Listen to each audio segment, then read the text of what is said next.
Hello, welcome back. In this video, I'm going to be going over some of the basics of soap charting. Now, I know you're watching this video because of how much you love charting. What nurse doesn't want to spend hours out of their day writing things down by hand?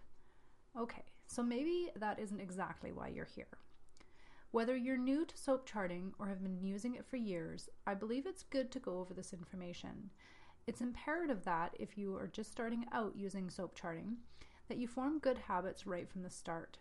And for those of you who are experienced soap charters, sometimes we can forget some of the important points that need to be included in each soap note. And I'm speaking for myself here as well. I know what it's like to get to the end of a long, busy day and think, ugh, do I really have to follow the format? So many of the other entries in the charts don't. But that's why we're here today, to ensure you have the information and tools to write clear, thorough soap notes. Which brings me to my next point. At its core, like all charting, its purpose is to communicate information to other health professionals, such as your nurse colleagues, as well as physicians and NPs. It supports safe, appropriate client care and provides evidence that you're practicing within the BCCNP standards of practice. In addition, it provides evidence of your assessments and the care you provided so that if, at a later time, the case was reviewed by a practice support team, it's easy to tell that you were practicing appropriately. Okay, so let's jump in. SOAP is an acronym. The S stands for subjective, or what the patient is telling you. The O stands for objective, what you are observing. The A stands for assessment, what is your diagnosis, and the P is for plan. Under each of these sections are key headings that must be included. Remember that old adage from nursing school, if you didn't chart it, you didn't do it? Soap charting is based on that premise. The headings to include under subjective are CC or chief complaint. This is why the patient has presented to the clinic. It's often helpful to use a direct quote from the patient here. HPI and ROS stand for History of Presenting Illness and Review of Systems. This is your symptom review. How long has the health issue been going on for? Has it happened before? Does anything make it worse? And under your review of systems are your more global questions such as fever, weight loss, trouble sleeping, etc. These two are often difficult to separate and can be placed together under HPI/ROS. Then, and this is the tricky bit for a lot of people, your past medical history, allergies, medications, and social family history. Many nurses ask, this information is already in the chart. Why do I need to note it down in my soap note? Again, this goes back to the if you didn't chart it, you didn't assess it. And also, it's a good check on practice. Always, always, always get in the habit of marking these headings down and filling them in. It's best practice and a soap charting requirement. Objective. It's helpful not only for you, but for anyone following you to arrange these by system and under headings as well.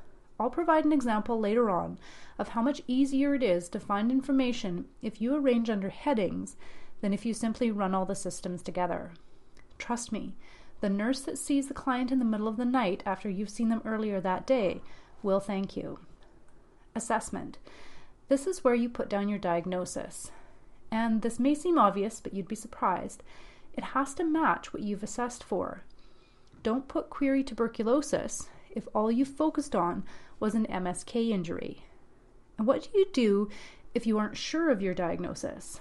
Let's say, is it a viral or bacterial pharyngitis? You can put pharyngitis query viral versus bacterial. Plan. Number these. Include any diagnostic tests that you will be sending out. Remember, any diagnostics that you do on-site, such as a urine dip or pregnancy test, should be included under your observations. Under the plan is also non-pharmacological interventions, pharmacological interventions, patient teaching, and any follow-up. Okay, so let's look at an example of this.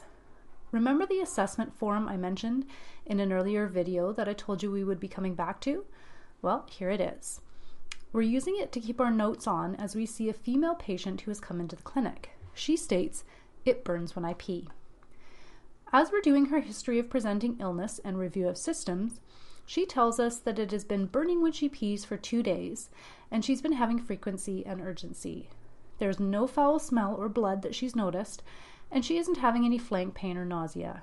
She has had bladder infections before. Her last one was 2 months ago, and it was treated with Macrobid. She states this cleared it up. No other UTIs in the past year apart from that one. She states no past medical history. She takes a multivitamin, but no other meds. She has an allergy to sulfa, which gives her hives, and she is not sexually active.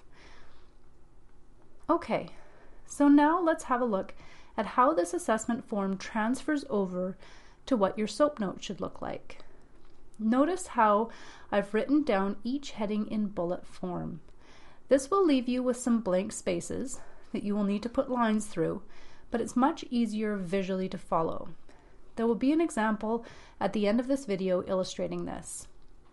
I know I mentioned earlier a common corner that gets cut in the subjective section is to not include the past medical histories, allergies, etc.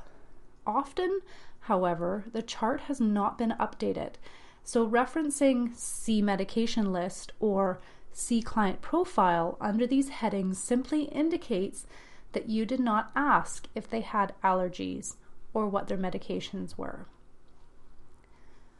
For your physical assessment, you note that she has a blood pressure of 125/87, a heart rate of 85, resp rate of 12, temp of 36.8, SATs at 98%. You dip her urine and find +3 leuks and positive nitrates. She has mild suprapubic tenderness, but no flank pain or costovertebral tenderness. You decide that she has a lower UTI. As per the decision support tools, you are going to send out a urine specimen for analysis. You advise her to rest if febrile and increase her water intake. If you are remote certified, you are going to independently dispense Macrobid. If you are not remote certified, you would be consulting for this medication. Make sure to write down the medication exactly as it appears in the DST or as ordered by the physician or nurse practitioner, and include the number of pills you actually dispensed. Make sure to note down when you have instructed the client to return to the clinic, and I always include or if any concerns.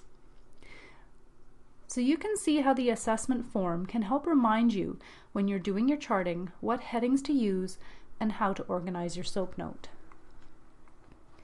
Here's an example of a pediatric SOAP note. As you can see from the first example, it's sectioned into headings: easy to read, easy to find information. In the second example, there's no use of headings. Now, I want to be clear, all the information is there in the second example, which is the main thing.